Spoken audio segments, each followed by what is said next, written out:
Hello everyone. I was just about to pack up and finish filming for the day, and I just received information from my niece that my mother's sister has just passed into spirit today. And so this brings up what we in shamanism call psychopomp work, and I thought I would take a moment to explain this to you. When a person passes on into spirit and they've been institutionalized and they've been receiving drugs like morphine, which will be the case for this person, what that means is that when they leave their physical body, they enter what I would call an in-between space, and they're surrounded by what a shaman would see as a kind of a fog.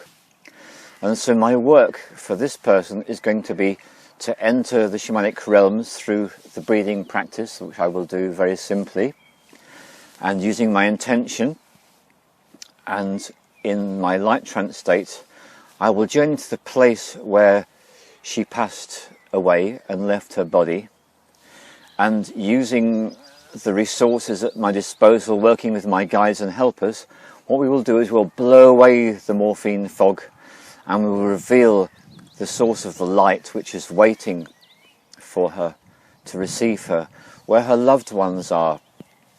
Now, what I happen to know about my Auntie Kathleen is that the last months of her life were very, very upsetting for her, because she was experiencing dementia and she used to wander off, and for this reason she was institutionalized, because it was more than the people who were caring for her could cope with.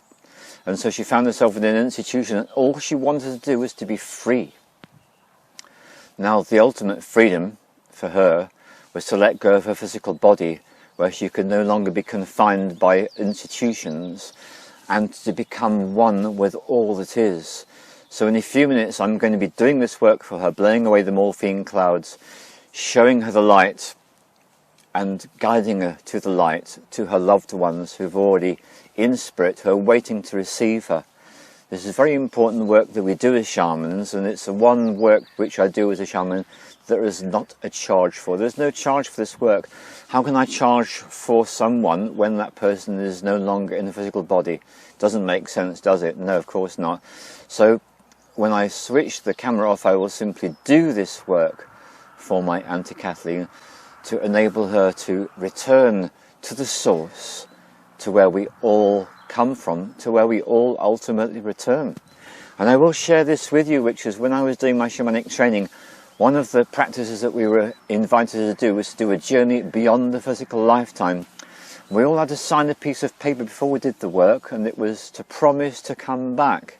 You imagine how upsetting it would be for my teacher if some people, they journeyed beyond the physical lifetime and they chose to leave their bodies behind permanently and go off into the multi-dimensional space-time continuum.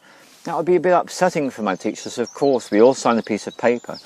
And yes, we all, every single one of us, got to experience life beyond the veil, outside of the physical body. And I will say it is beautiful beyond imagining, and it is full of colour, and it is full of light. So ultimately, the greatest fear, the greatest taboo in society is fear of death. And remember, fear is false evidence appearing real. So the fear around death is it's the end, and actually it's a lie. The truth is the next part of our journey begins. So that's my job now, just to be in tune, be in service, furtherance to the great works I spoke about only minutes ago. Tune in, show her the light, help her to the light so her loved ones can receive her. That's called Psychopomp work. Thank you very much.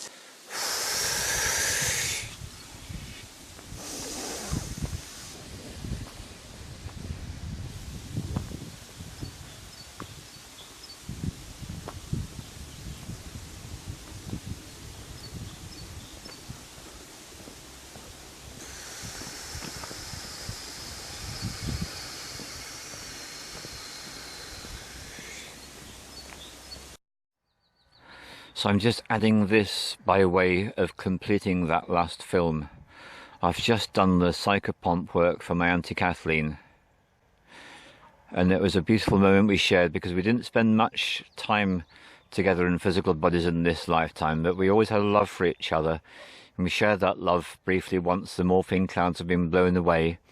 And she asked me to make sure that I look after her sister, my mum, So when I get back to the telephone, I will indeed be phoning her up and offering her my love and support.